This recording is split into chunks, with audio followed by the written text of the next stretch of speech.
The Benjamin Dixon Show is only possible with listener support. Go to www.thebenjamindixonshow.com to register for our blog and join the Progressive Army.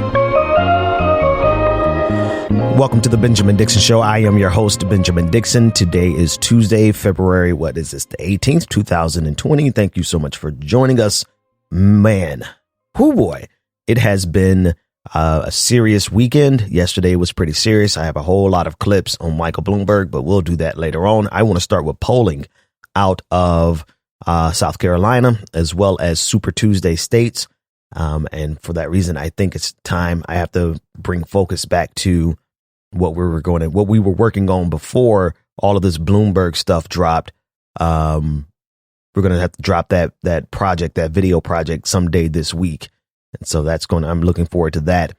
Starting in South Carolina, Biden is at 26. The Real Clear Politics average of polls has Biden at 26.5%, Sanders at 20%, Steyer at 16%. Again, Steyer has been investing a lot of money and time in South Carolina. Warren is at 9%, Buttigieg is at 7.5%, Klobuchar is 4.5%. Biden has a lead of 6.5 points. That's closing, right? You could look at the graph. You could see the trend of Sanders shooting up, Biden coming down. The real question is, I'm not sure if Bloomberg is competing in South Carolina.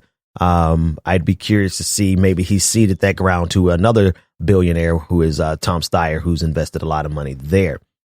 The Nevada caucuses, which are actually coming up this weekend, we see, we see Sanders has a decent lead.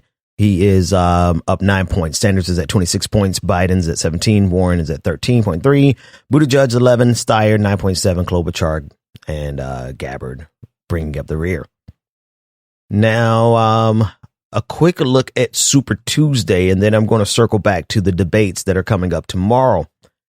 Super Tuesday primaries and caucuses. Sanders is looking pretty good in California. He is up 4.8 points. Texas, he's closing the gap. Biden is still up 5.3, an average of 5.3. North Carolina, Biden is up. Biden is up. Biden is up. Sanders is not terribly behind, but Biden has a commanding lead in North Carolina.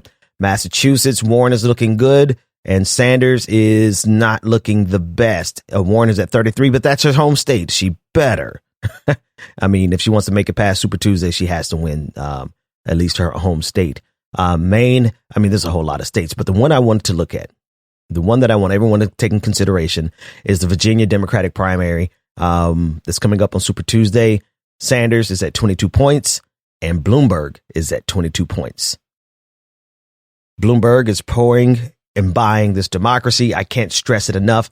This is quite literally the class warfare of our lifetime, of our generation. Never before have we had a billionaire oligarch step down from their opulent. I mean, he's a real billionaire. Donald Trump, maybe Donald Trump actually has $1 billion, but we know Mayor Bloomberg has enough money to buy this democracy with his pocket change.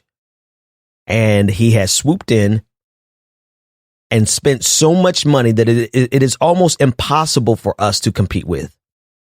It is almost impossible for us to compete with his money. And the only thing that we have left at our disposal is our refusal to participate in this system if the Democratic Party allows this to happen.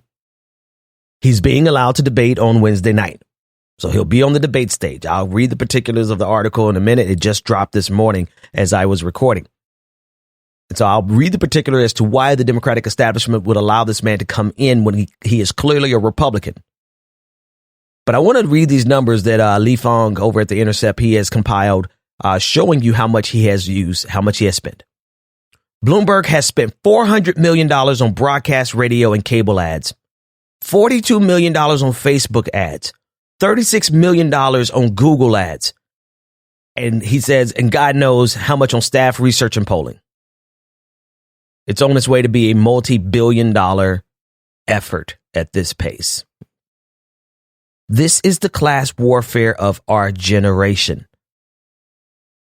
This is it.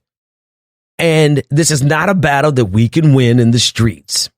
I firmly do not believe that this is a battle that we can win in the streets, but this is a battle that we can win by refusing our vote from the Democratic Party, and I'm going to up the ante.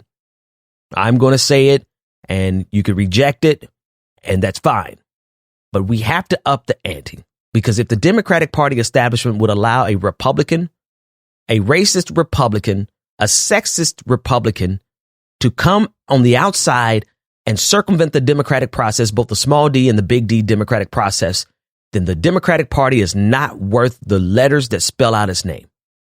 And so if it is the case that they allow this man to purchase this primary, then not only are we going to refuse our vote, not only are we going to refuse to vote for Michael Bloomberg, but I'm going to argue that we need to refuse the vote for anyone that has a D by their name.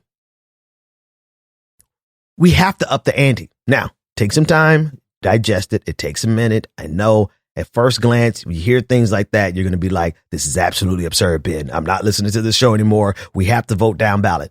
You know, I think we need to qualify down ballot. Is your down ballot a progressive? Fine. Is your down ballot somebody who's going to support Michael Bloomberg? No. Somebody who endorsed Michael Bloomberg? Absolutely not. Somebody who's a part of the party infrastructure that allowed this to happen? No. Are they a person who's going to fight vehemently against this? Yes. So it's not going to be just a case of, we're going to vote down ballot and vote for all Democrats down. No, because that still gives the victory to the Democrat. The Democratic Party needs to understand that if they cannot serve and facilitate their function of warding off a billionaire's wholesale purchase of our democracy, then what good are they in any instance? In any instance. This is our only defense. This is all we have. The only way we could really compete with his billions is if we make the Democratic Party establishment know that they will not have a party. You will not have a party. We will tear the entire party down and you will have nothing left to speak of, all because you willingly allowed a billionaire oligarch to circumvent democracy and to purchase our election. All because you didn't like Bernie Sanders' Twitter supporters. They were mean to you. Or more precisely, you didn't like the modest revolution, the modest, it's not even radical. You couldn't handle this modest adjustment to our system so that while you're living in opulence, the rest of us can have subsistence. At least we can have the bare minimum. Can we at least have a decent lifestyle? Or is it necessary for you to get what you want to take everything from us? Because that's all Bernie Sanders' revolution actually means. It means that we want to give everybody a base level of a decent lifestyle. That there's a little bit that we can do, that there's a little bit that you can give that would bring this into balance, and this capitalistic system can survive and maintain without us having to go through some type of ridiculous revolution. But you're taking everything from us. You're taking everything from us, and it's not good enough for us to be able to go to the doctor. You have to be, you think I'm playing and exaggerating. Listen to the mindset of this oligarchical son of a bastard as it pertains to healthcare. Now let's talk about intelligent cuts rather than this sequestering thing, which would devastate defense.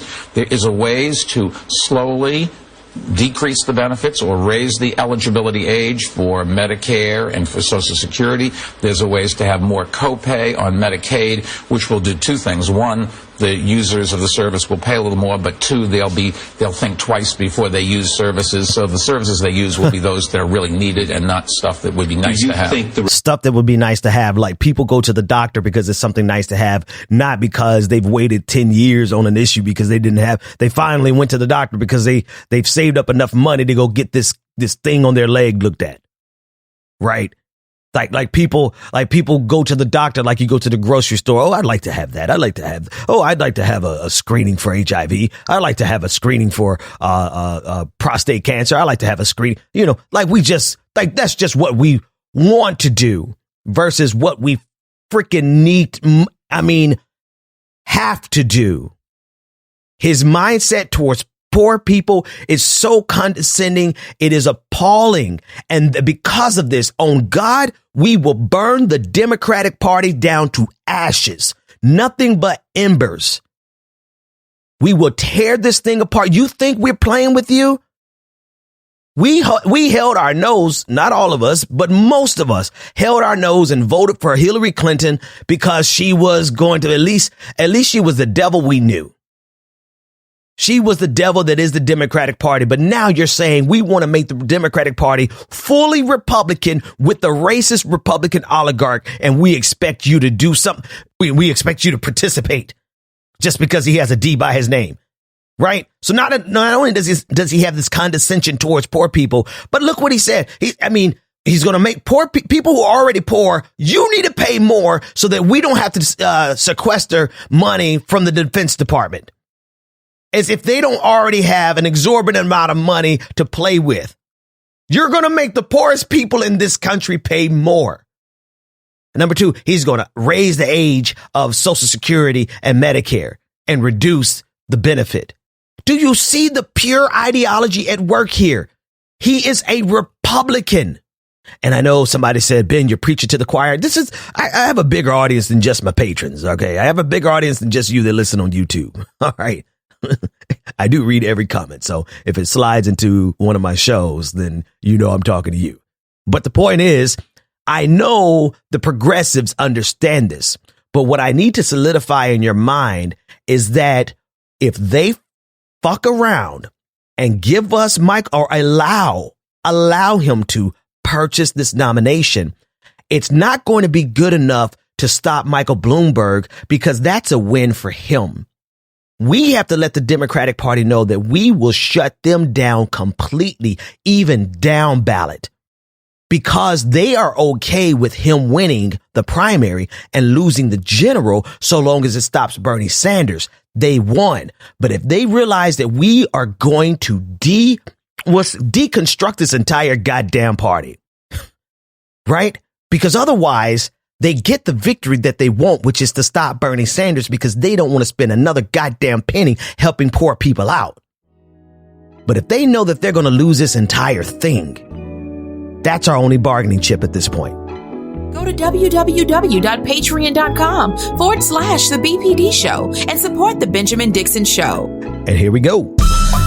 Very, very special welcome to all of our new patrons. I'm going to try to hit all of you new ones from last night. Gavin, thank you. I see you. Thank you so much, sir. Very special welcome to William Kravitz, Andrew McIntosh, Amber S., Greg Holman, thank you for becoming a patron. Mark Allison, thank you for becoming a patron. Patrick N., thank you for becoming a patron. Deborah Albright, thank you for becoming a patron. Sarah, thank you for increasing your pledge. I see you. Stephen K., I'm not even going to try, Stephen. Thank you for becoming a patron. Dispatula, TLC, TM, thank you all for becoming a patron. David Black and T.S. Gilliam, thank you for becoming a patron, sis. Tim Kane, thank you for becoming a patron. Sarah Covington, you edited your look at you in there working for me. I appreciate that. James Del Bracco, Amy Lewis Jacobson, Jacobson, what the hell is wrong with me? Jacobson, I'm thinking Jacobin Magazine. Preethi, thank you for becoming a patron. Ishmael Johnson, thank you for becoming a patron. IW, thank you for becoming a patron. Matthew Palmer, thank you for becoming a patron. And Chance Hogan, thank you for becoming a patron. Tyler Darling, thank you for becoming a patron. Henry G, thank you for becoming a patron. I think that's everybody. Let me just to be safe. Cynthia Jordan, thank you for becoming a patron. Catherine Smith, thank you for becoming a patron. Kathleen Trisdale, thank you for becoming a patron. I think that Questioning Queers, Will Lehman, Jet Briggs, Christopher Chadwick. Let's keep going just to be safe. I don't want to miss anyone. Mike DeTemple, Thomas Larson, Timothy Roy, and Bill Dozer and Jay. Thank you. Barbara Craven, thank you so much for increasing your pledge. That's everyone I have on my screen right now. I feel like I missed somebody. I can't miss anybody. Let me check one more page and see. There's Barbara. This is Shirley. Stephen James, thank you for becoming a patron. Daniel Lehman, David Gillanders, and there we go. Margaret Okazumi. I remember reading that name yesterday. There we go. That's everybody. Thank you all for becoming patrons and supporting the show. This is the truest form of independent media. There's nobody but me, my microphone, and you, the patron, and the folks who share, like, and subscribe. Like, you know, we all respect and love and thank you. But we need you to become patrons. And I'm just curious, like, how many oligarchs do I have to take down to get to 1,000 patrons? No, it's been a phenomenal growth and very critical support. Your support has been critical. All right, when we come back, we're going to talk very briefly about Michael Bloomberg a little more, and then we're going to switch it up.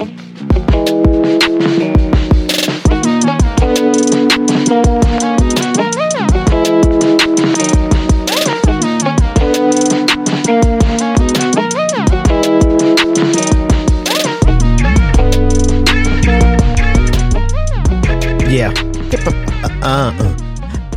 So I'm learning more and more about ideas, right? That's like something that I have been obsessed with over this past summer. Actually, probably most of my life, the idea of ideas. I'm not going to bother you about all the particulars. I'll give you that conversation for patrons. Patrons, if you want that staring at the stars shit. That's going to be today's bonus episode. Go to patreon.com/the BPD show and become a patron. And you might want to go ahead and roll up a couple because we're going to have that conversation in the patron show. But one of the things that I've learned about ideas is that it takes time for an idea to become acceptable in your brain. When you first hear it, you're going to reject it. If you keep hearing it, this is how propaganda works. This is how good information works. This is how good communication works. It's funny. The same tools that you use for propaganda are the same tools that you use for truth telling. And that is to plant an idea in someone's head and say it over and over again, make the case in all the different ways that you can make the case, bring all the evidence, all the different things that you can bring to bear. And what happens is that idea that was first rejected takes root in someone's mind, and you begin to nurture it over and over and over again. It's the talking points of politics, right? That's how we move the Overton window. The Overton window moves by somebody first inserting a radical idea and then nurturing that idea over so many years. That's why now we could talk about Medicare for all when before we couldn't even talk about it. Now, thanks to Andrew Yang, all jokes aside, big shout out to the Yang gang for inserting universal basic income into our national discourse. What was once radical has now been presented, and now all we have to do is continue nurturing that over the years, because just like socialism, they planted that as a way of terrifying the people, but they've worded it so many times that people have now become accustomed to the idea of universal basic income, Medicare for all, and socialism, right? That's how an idea works. So at the beginning of the show, I planted the idea that we're not going to with the Democratic Party at all. And it's going to take some time for me to nurture that idea in your head. And if you don't want to be nurtured in that regard, then you might want to stop listening to the show. Because here's my reason. That's all we have left. We are in class. This is it, folks. We wait, and oftentimes we have things in our mind the way we expect an experience to be. We want an experience to be as grandiose as our mind says it's going to be. What the hell am I talking about? Some of you have in your mind an idea of a revolution that is picking up arms, wearing the same colors, being in the trenches, setting traps and, setting IEDs and taking over the United States. You have this grandiose that, quite frankly, is a delusion of grandeur. And that is what you have in your head. And while you're waiting for that, the real revolution is happening right now. The real class warfare is occurring right this moment, with Michael Bloomberg spending $500 million already to purchase this election. And so when I'm planting this idea in your head that we're not going to deal with the Democratic Party at all, I'm looking at it from the perspective of what is our best weapon to fight in this class warfare. And it is to take the Democratic Party and grab them by the throat, rhetorically and politically speaking, and let them know that we will end all of this. All of our political participation will be geared towards opposing you at every single stop. You will not win another election. You will not get the benefit of a single progressive vote. And damn it, we're going to do our best to make sure that you don't get a single black or a Latino vote. You're going to get some because they've already been propagandized. We can't save everybody. That's fine. But all we have to do is pull enough away from you. Because what good is the Democratic Party if they're going to put a Republican in power? Worse than Joe Manchin. Worse. The only thing he might be good on is the climate. But at what expense? And gun control. But at what expense? What all did we give up? We're giving up Social Security. We're giving up Medicare. We're giving up Medicaid. We're giving up privacy. We're giving up the ostensible use of the government from the Democratic Party side, that we're going to use the government to address the social welfare, to promote the general welfare. Instead, we're bringing in somebody to run this party who's going to run it like a Republican. I mean, what good is the Democratic Party? And because it is not the goal of Michael Bloomberg to actually win, it is the goal of Michael Bloomberg to stop Elizabeth Warren and Bernie Sanders. And so even if he loses to Donald Trump, it's still a win for him personally, financially. He'll save billions of dollars a year. See, I've been doing the math wrong. That's $3.56 billion that he's going to pay next year and every year after that. Okay. So he can spend $3 billion on this campaign and save, what's that? Over $9. Whatever 3.56 is times 3. Okay, whatever. But the point is that there's no distance that he won't go to stop Elizabeth Warren's wealth tax. And of course, he's trying to stop Bernie Sanders' wealth tax because it's going to be bigger than Elizabeth Warren. I use Elizabeth Warren's because she has a wealth tax calculator and it's already there. So boom, boom, boom. That's the site I'm going to keep referring to.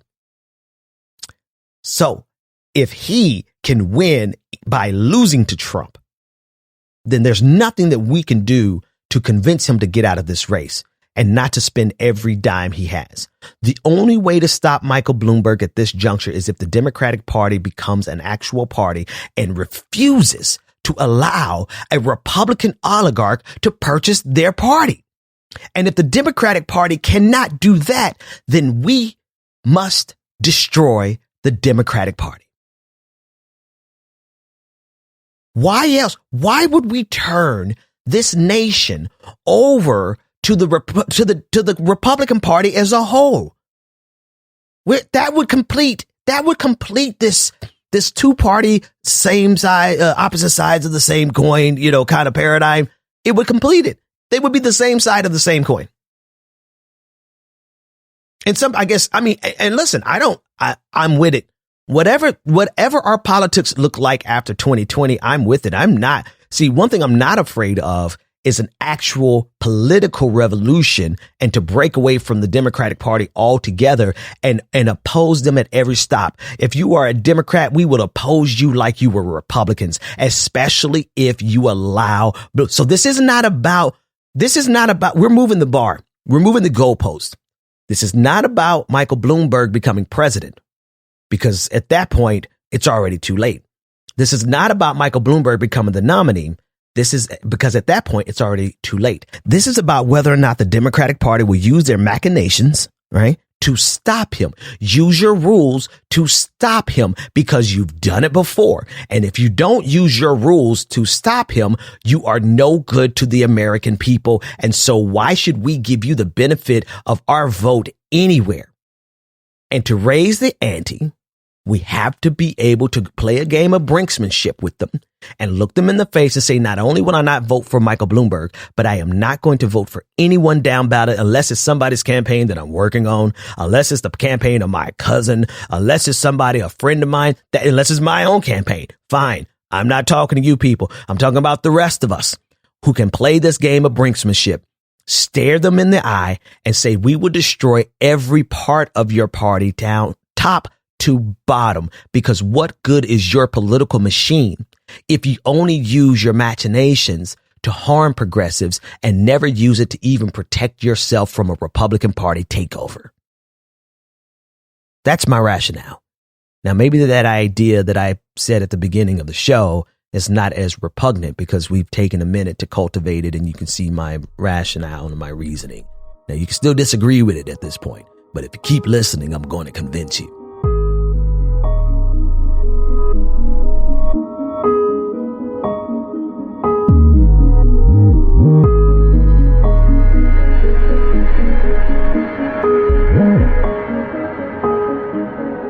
Yeah. Okay. All right. So tomorrow's debate, it's coming up. And what's curious is, well, not curious. So they're letting Michael Bloomberg participate. And remember, Tom Perez was like, oh, we're not changing the rules. Well, they did. They changed the rules. And now a person who is not qualified can get on stage, while the people who were working to, like Kamala Harris, like Cory Booker, like the rest of them, Julian Castro, Tulsi Gabbard for that matter, now they were not given that same luxury. And so here we are, where Tom Perez literally said that we're not changing the rules, but now he's on the stage. Okay. That's because they have played that same game that I told you about. They plant an idea and they give you time to sit with that idea, and the idea just works around in your head. And then eventually you become okay and you don't rebel. One of the points that we have to start doing is to respond, right? We knew that this was coming. They planted the seed and showed us that it was coming. And now here we are, and we're just going to accept the fact that he's on that stage.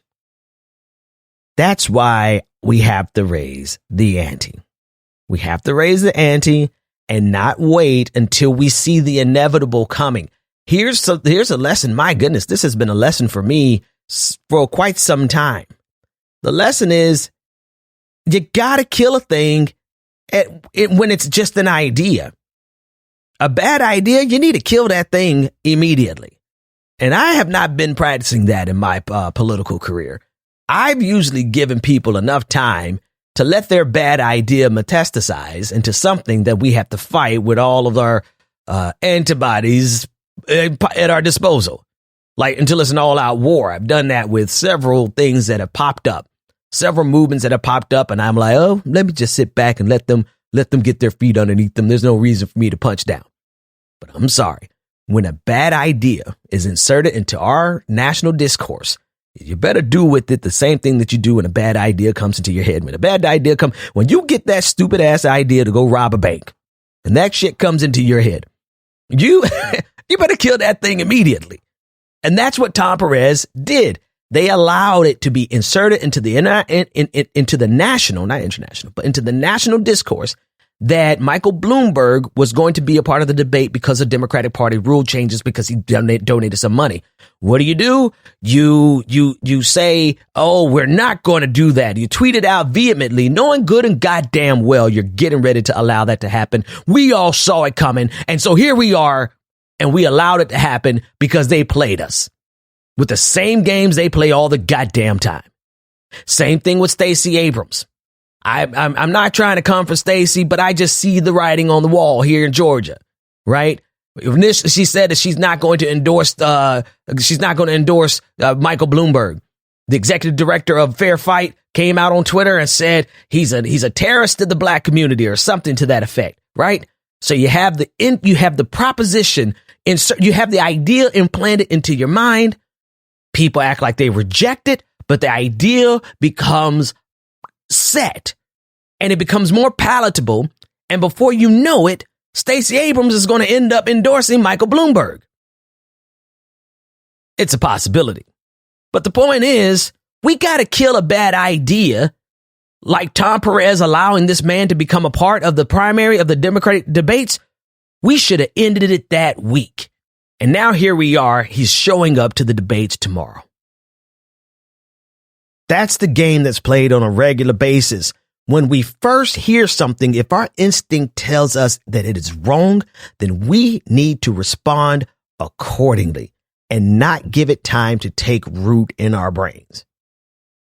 Because then that's how we're so desensitized to this process now. It is a process of desensitization. They wear us down. And now we're like, okay, he's going to be on the stage. So the next thing is for Bernie and Warren to do a good job stopping him. Well, no, we should have stopped him before he got to that debate stage. Our bad. We won't make that mistake going forward. Patrons, let's get ready to go on to the next level.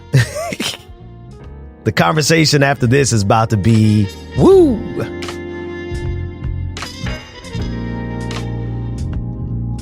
The Benjamin Dixon Show is only possible with listener support. Go to www.patreon.com/The BPD Show and support The Benjamin Dixon Show. If you like this episode, be sure to share, like, and subscribe.